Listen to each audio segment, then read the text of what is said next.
Une fois n'est pas coutume, aujourd'hui je ne pars pas en montagne avec un guide ou un accompagnateur, mais avec Gérald, un épicier ambulant. Dans les Hautes-Alpes, il parcourt chaque jeudi la vallée de Réalon pour une tournée comme il n'en existe plus beaucoup. Eulalie. Oui. Café. Café, oui. Grand-mère. Et qui est pourtant indispensable aux habitants. Commandez à table. On ira tous au paradis. Alors ici, tout le monde attend avec impatience la tournée de Réalon.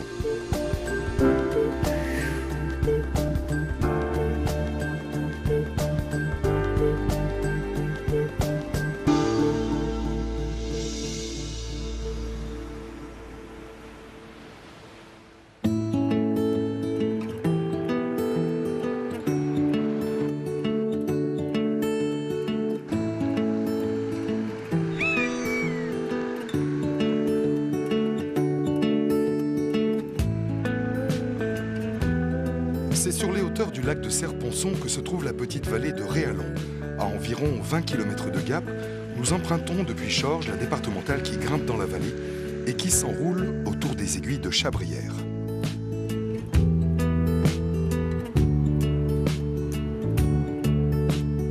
Là, on va s'arrêter au village de Saint-Apollinaire. Ah, Saint-Apollinaire, Voilà. c'est magnifique ce village. C'est extraordinaire. Vue sur le lac de Serponçon. Tout à fait. Tu sais que c'était ma jeunesse ici. Hein. Moi, je venais souvent l'été me balader, je connais toutes les montagnes.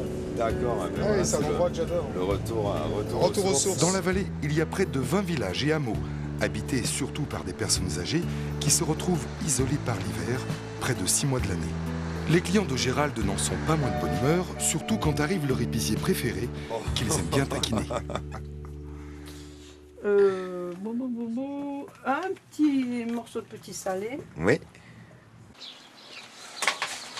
Dans le temps, moi, j'étais épicière. Ah oui. Alors vérifie bien la note. Hein. Oui, oh, mais je sais que... Ouais, des fois. Hein. Oh, une fois.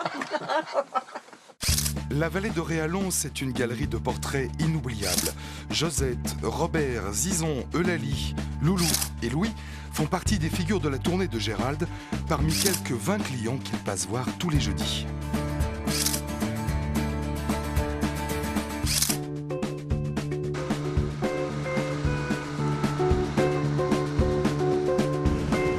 Je peux klaxonner déjà? Allez. Je le peux. Ça me plaît ça. Robert, lui, possède bien une voiture, mais par solidarité, il tient à faire ses courses chez Gérald. Vous prenez toujours quelque chose quand il s'arrête là? Ben, en principe, quand je suis là, ouais. Oui. Sinon il s'arrête Ouais. plus. Il s'arrête plus. Et ouais.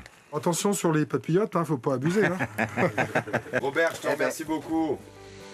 Il est déjà midi et Gérald n'a pas fait la moitié de sa tournée. À un rythme d'enfer, nous rejoignons Réalon, le chef-lieu de la vallée. C'est pas chaud, hein? C'est l'hiver, hein. Eh, C'est comme ça. il neige un peu là. Pas beaucoup. Pas beaucoup. Bon, bah je remballe tout alors. Contrairement à d'habitude, aujourd'hui, Zizon est tout seul. L'hiver, ses copains descendent dans la plaine avec leur voiture. Le plus gros, tranquillou.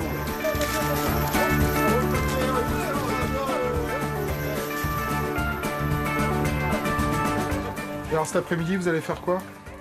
On fait la belote. Hein. Avec les anciens? Ah oui. Eh oui, Si on se trouve 4, on fait la belote. eh oui. On en trouve 4 quand même encore dans le village. Pas toujours. Ah bon? Ouais, ouais.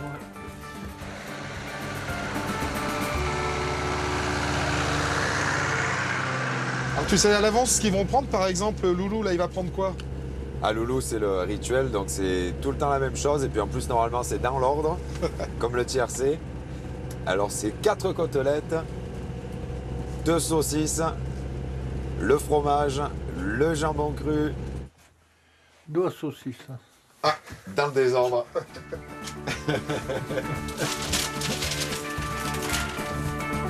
Comaco Loulou. L'autre particularité de Loulou, c'est qu'il ne parle qu'en patois. Et ça, en 15 ans d'émission, je n'avais encore jamais vu. Comment on dit en patois? Fait pas chaud? Hein? Fait pas chaud? Il fait pas de ça. Fait pas chaud. Ouais. Eh. C'est la neigou, comment on dit la neige? Hein? La neige. La neige. Oui, comment on dit en patois? La néo. La neigou. Ah, j'ai des vieux restes hein, quand même. 40, 60. Depuis son camion, Merci Gérald beaucoup. rend parfois bien d'autres services, plus inattendus. Tiens, on fait banquier aussi. Non, mais c'est vrai, le loulou, de temps en temps, tac, il me fait un gros chèque et je lui rends la monnaie, comme ça il a un peu de l'argent liquide. Ah bah oui. Avant, il y avait le crédit agricole qui passait une fois de temps en temps. Mais bon, maintenant ça n'existe plus, les postiers non plus. Et heureusement qu'il est là. Hein. Et c'est reparti. Là, on va au bout du bout de la vallée, là. Voilà, au bout. Avant d'être épicier, Gérald était cuistot dans des bars et des boîtes de nuit. Il y a 6 ans, il décide de changer de vie, de partir au contact des gens de la montagne. Alors il a acheté cette camionnette, récupéré la tournée qui va avec et les clients qui sont devenus ses amis. Bon, c'est vrai que c'est un métier qui est difficile parce que bon, on se lève tôt, je il y a vois ça, beaucoup de ouais. choses à faire.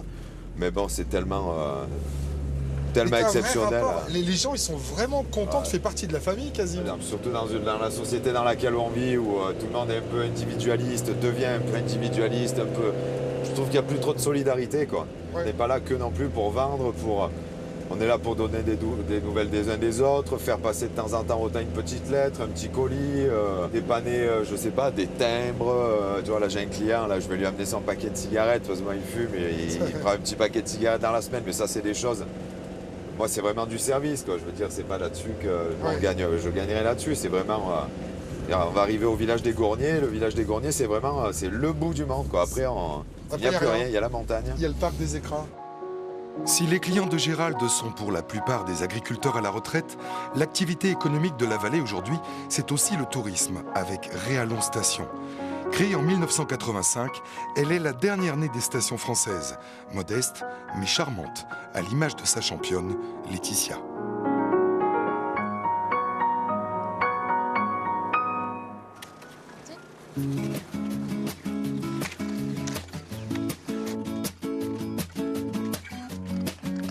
Entre Laetitia Roux, la triple championne du monde de ski alpinisme, et la station de Réalon, il y a une drôle de coïncidence. Elles sont nées la même année, au même endroit. Aujourd'hui, les deux jeunes filles ont 27 ans et sont toujours copines. Pour moi, franchement, c'est parfait ici. C'est parfait parce que justement, il y a les pistes si j'ai besoin de faire des entraînements intenses et j'ai besoin d'avoir une piste pour que le rendement soit meilleur. Donc dans ce cas-là, je reste sur les pistes. Mais si j'ai besoin de faire un entraînement où je veux être plus tranquille, où je veux être dans un environnement qui est alpin et qui est sympa pour le ski de rando, pour moi, c'est parfait. Je passe à l'extérieur des pistes et tout de suite, il y a un domaine hors piste qui est vraiment sympa avec les aiguilles de Chabrières et avec la vue sur le lac de Serponçon.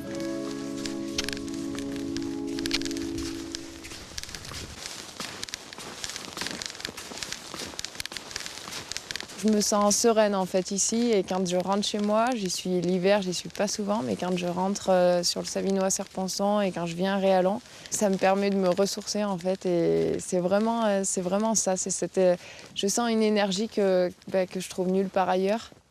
De toute façon, c'est mon petit nid, hein. Je suis née ici et je l'ai dans la peau. Ce territoire, c'est chez moi, quoi. Chaque année, Réalon rend hommage à sa championne avec un drôle d'événement. Une course de ski alpinisme nocturne qu'on appelle ici la Laetitia Roux.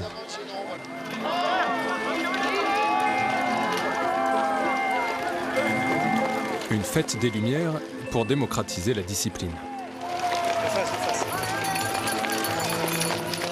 Chaque année, il y a beaucoup de participants qui n'ont jamais mis les pots de phoque et qui les mettent pour la première fois. Pour moi, c'est fabuleux parce que voilà, ce que j'ai envie, c'est de faire partager ma passion. J'ai envie que les gens s'initient à cette discipline pour qu'ils comprennent aussi pourquoi j'aime ça et pour comprendre, pour sentir la beauté du sport.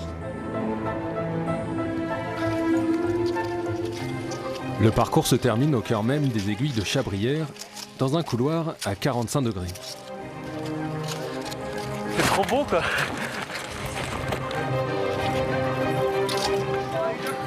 Merci. Super. 34. Top. Laurence. Bravo, Julie. C'est magique. Pourquoi? Voilà, parce qu'on les voit toujours en plein jour, ces aiguilles. Moi, j'habite au pied des aiguilles et du coup, d'y aller de nuit, avec toute l'ambiance, bah, c'est magique. Les aiguilles de Chabrières et Laetitia Roux insufflent ici une politique de station alternative, tournée vers les sports de haute montagne, de pleine nature.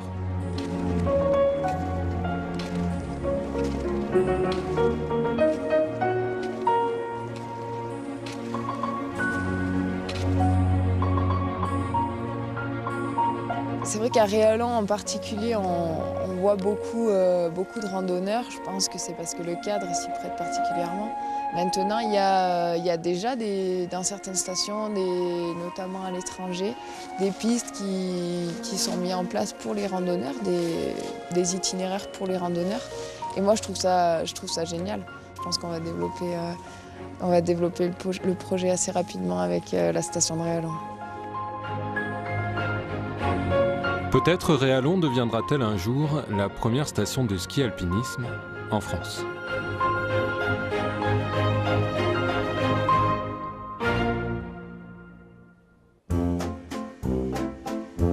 Avec Gérald l'épicier, nous reprenons en camion la tournée vers le fond de la vallée, au pied du Mont Guillaume, le bien nommé.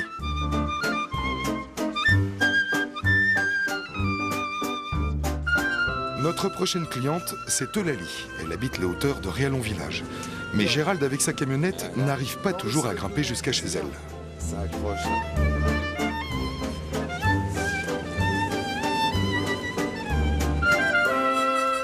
Ça va, c'est bien dégagé, Eulalie, elle va descendre. Il nous attend. Et bientôt 6 ans. Eulalie est la doyenne du village, 96 ans, en pleine forme et parfaitement autonome. Elle demande juste un petit coup de main pour remonter ses courses les jours de neige. La petite bouteille pour les fêtes. Merci, le petit Gérard. cadeau. Merci. Je vais me saouler avec ça. Allez-y doucement. On va y aller doucement parce qu'il y a des escaliers. Hein. Ouais, si ça continue, il va y avoir 1 mètre demain, non? Voilà. Et ils sont pas pratiques ces escaliers, hein? Aussi, ils sont bien pratiques. Ah, ils sont pratiques. Ah oui, parce que la neige reste pas dessus. Oui, oui, oui. Voilà. Ah, mais là, il fait bon, là, hein, chez vous. Non, mais et après, on a trop chaud. Et vous avez la famille qui vient vous voir à Noël? Non, justement, ils ne peuvent pas tous venir. Ah bon? Mais vous en avez quelques-uns quand même. Un, il ne viendra pas, il viendra samedi. Oui. Le célibataire, lui aussi, la fille avec les moutons. Oh, mais il a de quoi manger, hein? Ah oui, il m'arrangera. Celui-là de robinet coule un peu, puis il y en a dans la salle de bain qui coule, et puis il y a ma serrure qui ne marche pas bien. Bah vous vous ennuyez pas alors, Eulalie, comme ça? On s'ennuie pas à Réalon. Eh ben, quand on s'ennuie, on téléphone. Du haut de son grand âge, Eulalie a connu bien des périodes de l'histoire de Réalon, et même l'époque où il y avait encore une épicerie tenue par son oncle. Mais à partir des années 30, le travail est en ville, et beaucoup de Réalonnais quittent le village. Ah, bah ça s'est un peu dégagé le ciel. Venez, essayez-vous, Eulalie. Voilà. Vous avez toujours vécu à Réalon, vous? Non. Je suis restée, j'avais 19 ans quand je suis partie. Ah, vous êtes né là et vous êtes parti. Oui, Et vous êtes allé où? à Marseille. Ah oui, à la grande ville, quoi. Oui, oui, Vous oui. dites, ça a dû vous faire un sacré changement. Hein. Oh oui.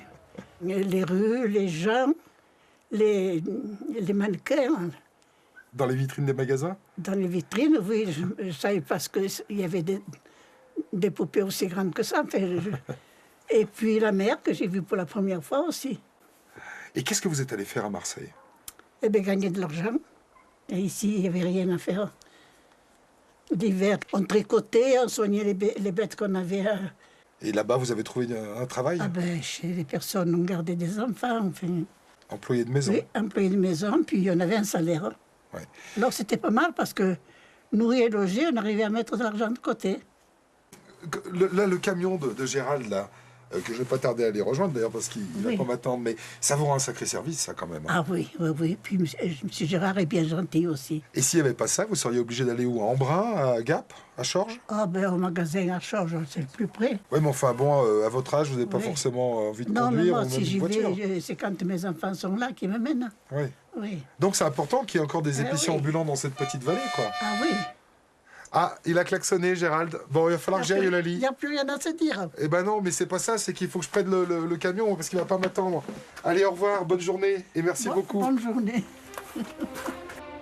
Juste au-dessus de la maison de Lali se trouvent les ruines d'un vieux fort médiéval, protection symbolique contre les pillards venus de la plaine. Il faut dire qu'ici les richesses étaient nombreuses. Pour preuve, l'incroyable découverte en 1932 du trésor de Réalon.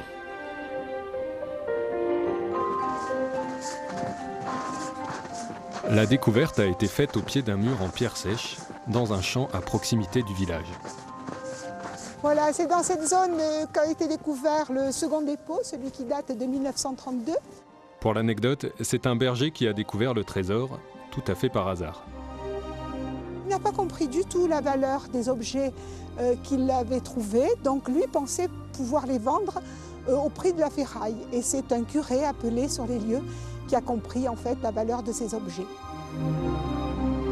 Loin d'être de la ferraille, le trésor est archéologique. Ces parures de l'âge du bronze ont été finement ciselées par l'homme de la proto-histoire environ 1000 ans avant Jésus-Christ.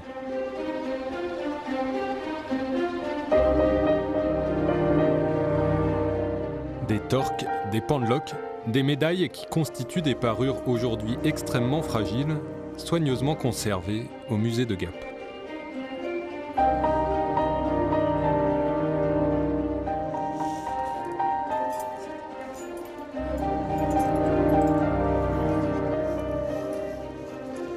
Cette parure, il faut l'imaginer bling-bling, il faut l'imaginer dorée, or, très lumineuse. C'est le soleil qui se reflète à l'intérieur. On n'est pas du tout sur une parure comme ça patinée. Là, c'est un objet de musée. Aujourd'hui, et il a traversé le temps, c'est pour ça qu'il n'a plus son aspect doré, mais il faut vraiment l'imaginer porté, extrêmement rayonnant, extrêmement solaire, et donc avec tous ces petits motifs et puis ces facettes finalement qui vont redonner de la lumière, c'est-à-dire que c'est pas neutre, c'est pas plat, hein, c'est façonné pour accrocher la lumière. Les parures de Réalon étaient donc des parures d'apparat. Selon une hypothèse développée par un chercheur du CNRS, elles étaient destinées à des jeunes filles, minces, fluettes, pour des cérémonies de mariage par exemple. En tout cas, elles montraient aux autres la richesse et le pouvoir de la famille. Mais pourquoi étaient-elles là? Qui les avait cachées? Bien des questions restent en suspens. Il y a tout un tas de questions qui se posent. Ce qui est important, c'est que ces parures-là sont exceptionnelles au niveau mondial. Et on ne trouve ce type de parure encore aujourd'hui qu'au niveau de l'arc alpin et en particulier dans les Hautes-Alpes. En 2007, les autorités du musée donnent une autorisation de sortie exceptionnelle des parures pour le village de Réalon, le temps d'un week-end. Une visite qui a marqué les habitants jusque dans ses détails pratiques. Étant jugé inestimable, aucune assurance n'acceptait donc de couvrir l'événement. Donc on a trouvé une façon de les protéger, c'était en dormant auprès d'elles. Donc on a dormi sur des lits de camp. À l'entrée, on avait très peur, avec des portables au cas où il y aurait eu une attaque inopinée, mais ça s'est très très bien passé. Les Réalonnais sont fiers maintenant de leur patrimoine, fiers de leur passé, et le point de départ de cette fierté, c'est sans doute le retour des parures sur leur territoire.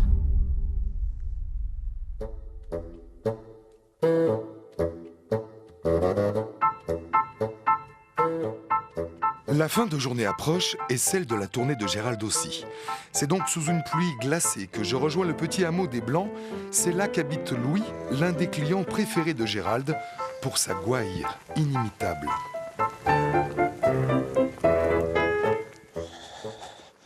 Ça réchauffe un peu de marcher, hein. Parce qu'il était un peu long, là, Gérald, alors j'ai décidé de venir à pied. Vous allez bien? Oui, très bien. Dites, vous êtes au calme ici, hein? C'est tranquille?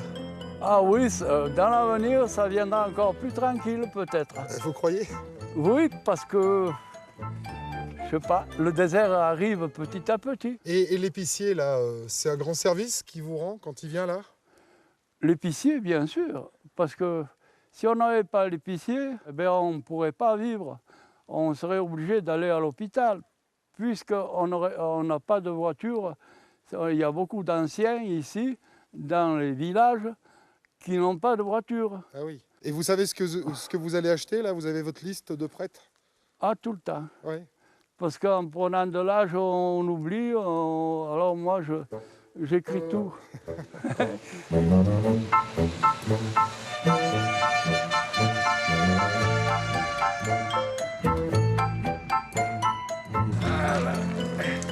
Je vais avoir triste mine, là.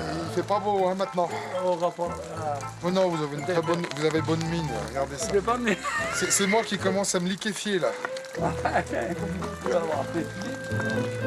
Quand Louis et Gérald se retrouvent, on dirait des vieux potes. Au fil des années, ils ont tissé une vraie relation d'amitié. On va apparaître sur TF1, tu vois. Vous avez... Ah, c'est pas TF1, c'est France 3. France 3? Oui. Ah, mais c'est un peu le reportage sur les Alpes. Allez, c'est parti. Alors Louis, 2 petits fromages de Lubaï. Non, boîte-œuf. Ah. Petite confidence, Louis garde toujours la même liste de courses, le même papier qu'il ressort à chaque fois. Bon, oui. 2 petites tomes. Tomes de Lubaï, pas trafiqué. Ça, c'est Gérald, hein. C'est pas trafiqué tes produits, Gérald? Pas trafiqué. Bon, ça va. Eh oui, il y en a tellement. Mais... Et au moment de payer, c'est toujours un sketch. 58 centimes. Tu me fais la monnaie. Je vous donne la semaine prochaine. Si vous avez besoin de monnaie, je vous fais la monnaie, Louis. Vous avez non, besoin de monnaie? Je n'ai pas besoin de monnaie, non. Tu le marques alors, les 58 centimes. Allez. Bon, d'accord. Il est gentil, hein. Je le marque en rouge, hein. Ouais, il est gentil. Il le marque quand même. Je le marque en rouge, hein, Louis. En rouge encore. Oui. Allez, Louis. Ah. Au moins, vous boirez une bonne bouteille de vin dans l'année. Je pense à toi. Grâce à moi. Je pense à toi en même temps. Hein? Ouais. Mais doucement, on a dit, hein. Gamé. Ah où? Et vous allez faire quoi maintenant? Là, chômer. Rien faire. Ouais. Mais même pas la télé, elle est en panne. Ah, je suis chômeur d'office, moi.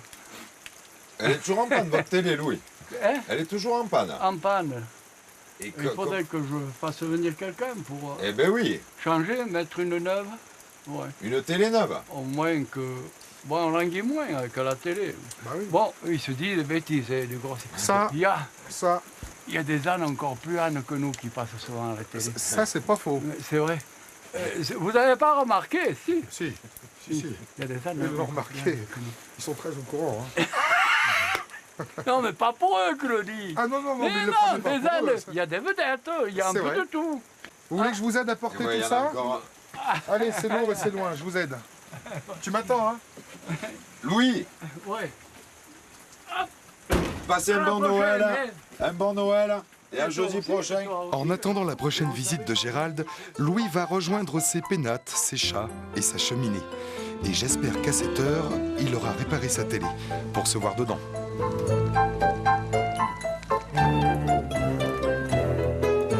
Mais je peux pas m'empêcher de me demander, dans quelques décennies, quand ces gens auront disparu, il y aura encore des clients pour les épiceries ambulantes dans ces petits villages de montagne? Ouais, je pense qu'il y aura toujours des clients parce qu'en fait, les gens partent. Il y a des gens qui partent, mais il y en a d'autres qui arrivent. Et moi, ça fait 6 ans, j'ai perdu pas mal de clients qui, malheureusement, ne reviendront plus. Mais en fait, il se greffe toujours d'autres personnes, des gens qui arrivent, qui prennent leur retraite, qui reviennent un peu au pays. Même des gens qui habitent dans des grandes villes, qui viennent un peu à la campagne après, qui adorent ce côté justement un peu authentique du petit magasin qui vient les livrer, qui leur amène des bons produits surtout. Et toi, tu te vois faire ça longtemps? Ah, moi, Ça te plaît? jusqu'au bout, ouais. Ouais, Il n'y a pas vraiment. de souci, ouais, vraiment. Alors après avoir travaillé dans quoi? Tu m'as dit dans la restauration, La restauration, dans la le nuit, bar, la nuit, ouais. c'est là que t'es le mieux dans ton camion. Ah ouais, tout à fait. Ça, c'est bien. Tout à fait. Je préfère me lever à l'heure à laquelle je me couchais à l'époque. C'est beaucoup mieux. En tout cas, ta tournée est terminée, c'est du boulot, hein? Ça y est. Moi, je n'ai fait que t'assister. Elle est discuter terminée avec pour les gens. vous, hein? Oui, t'as encore 2-3 Moi, clients. il faut que je encore. rentre. Hein. Non, c'est même pas 2-3 clients, mais après, il faut un peu débarrasser, il faut repréparer les commandes pour le Oui, le ça lendemain. recommence. Ça recommence, ouais. Ça sera terminé samedi midi. peu avant Noël. Voilà. En tout cas, moi j'étais ravi de cette journée qui nous a permis aussi de découvrir l'âme, l'authenticité du village de Réallon. Alors Réallon, ça se trouve au-dessus du lac de Serponçon, entre Embrun et Gap. Et puis c'est une petite station de ski dont on vous a parlé tout à l'heure qui mérite vraiment le détour. On peut aussi faire du ski de fond là-bas. Voilà, quant à nous, on se retrouve la semaine prochaine. Ainsi va la vie en montagne. Excellente semaine à tous.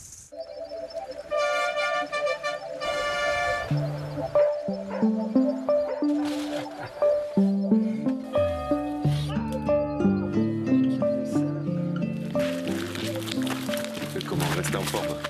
93 ans.